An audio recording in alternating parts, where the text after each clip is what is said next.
glorious morning.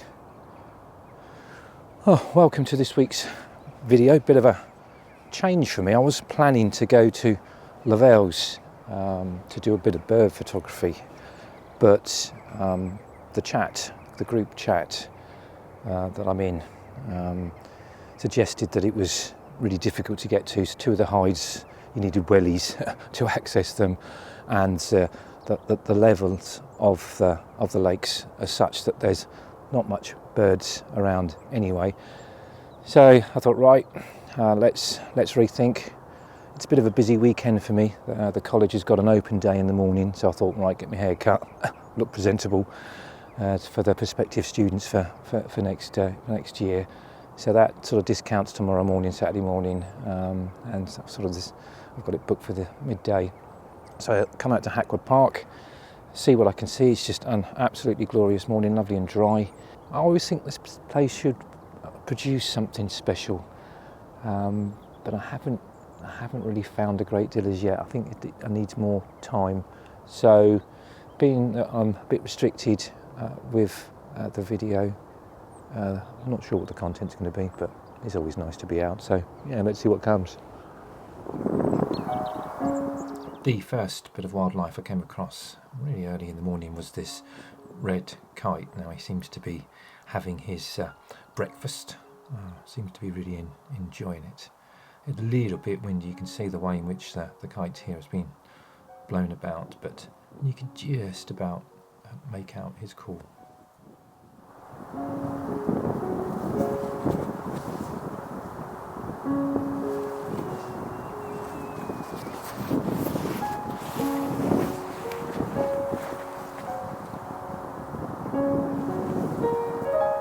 Within a couple of minutes of doing that last bit of filming, the sun sort of came up, and I loved the way in which it was framed amongst these trees.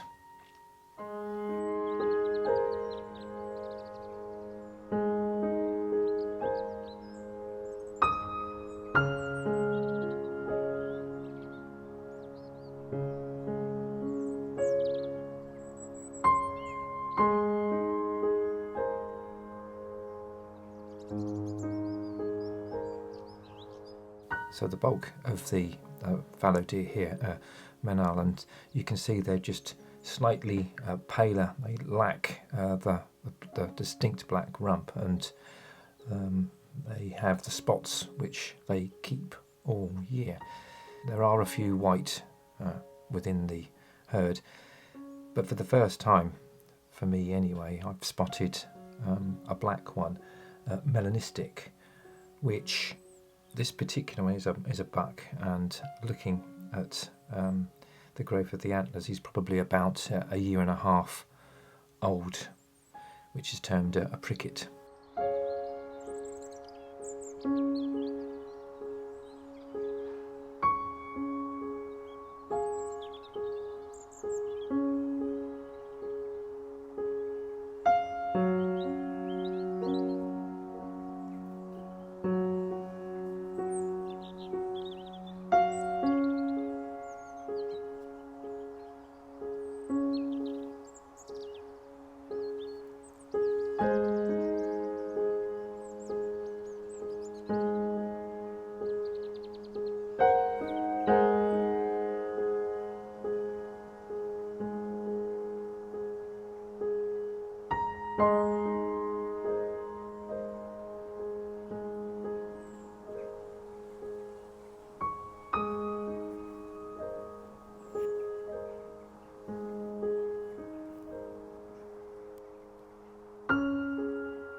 So returning back to the car, ready to go and get my hair cut, the roe deer were still in this first field. I didn't video him initially in the first thing in the morning because it was quite dark, and it wasn't a very good opportunity to get a good representation of them. But as I was walking back, it was a lovely, glorious morning. It's about 11 o'clock. 4 of them were were does, and there was one buck which had only one antler, which was quite interesting. Probably damaged it or lost it in some money.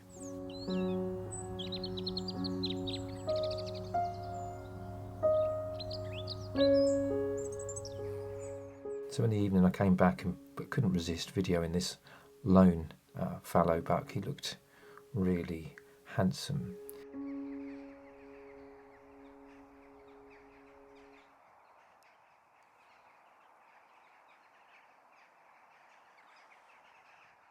But I couldn't help but notice the crows always constantly in the background here, but the noise was just picking up louder and louder. And I went back up onto the hill where I videoed the red kite and noticed across the fields there's a very, very good view from here. We're right up on the hill, and I could see them coming across the fields and coming in and moving back to these really high trees.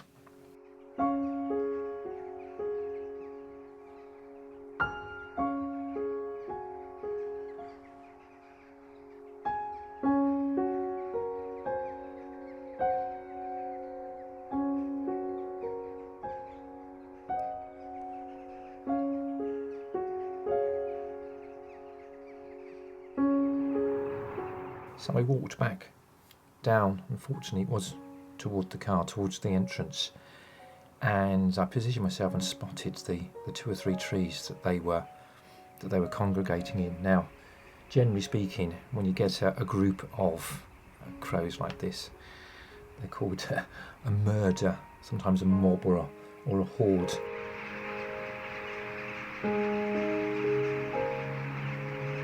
In medieval times, the peasants thought that these sinister-looking covids had been sort of sent from the devil, or were witches in disguise.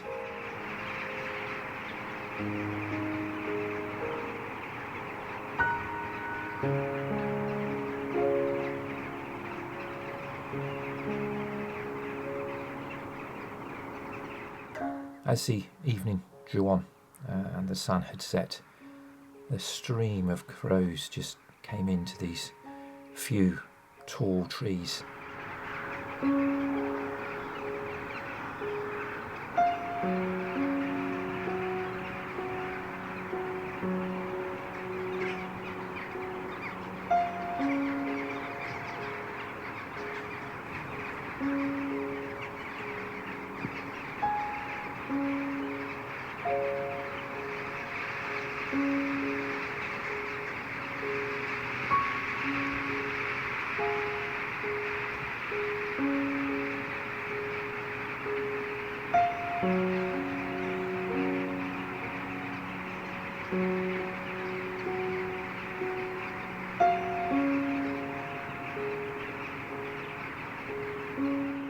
What was really distinctive was the noise and the sheer number.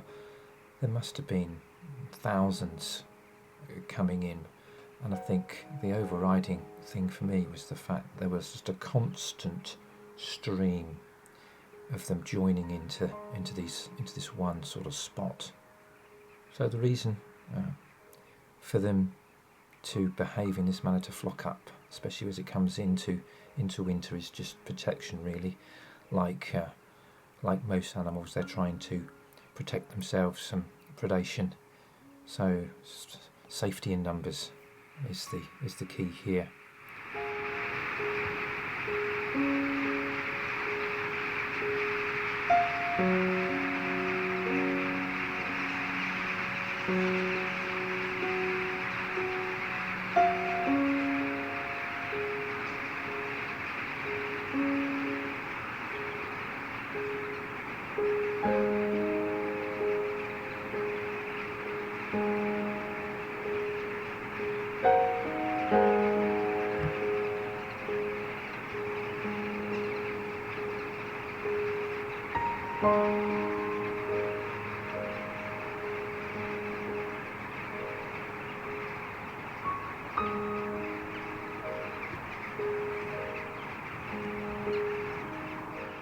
As these trees obviously became full of crows, you occasionally had a few move off towards the setting sun, presumably to find some more trees where they could settle for the night.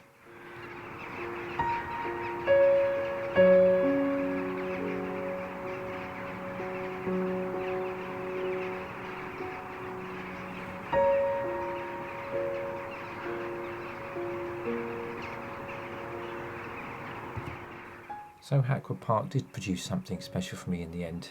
Had to be a little bit patient, and it was literally just right at the end of the day that I saw this wonderful sight. Well, I hope you've enjoyed this video. I was treated again to an absolutely stunning sunset. So if you've liked it, then give it a big thumbs up and subscribe, and as always, I'd love to catch you in the next one.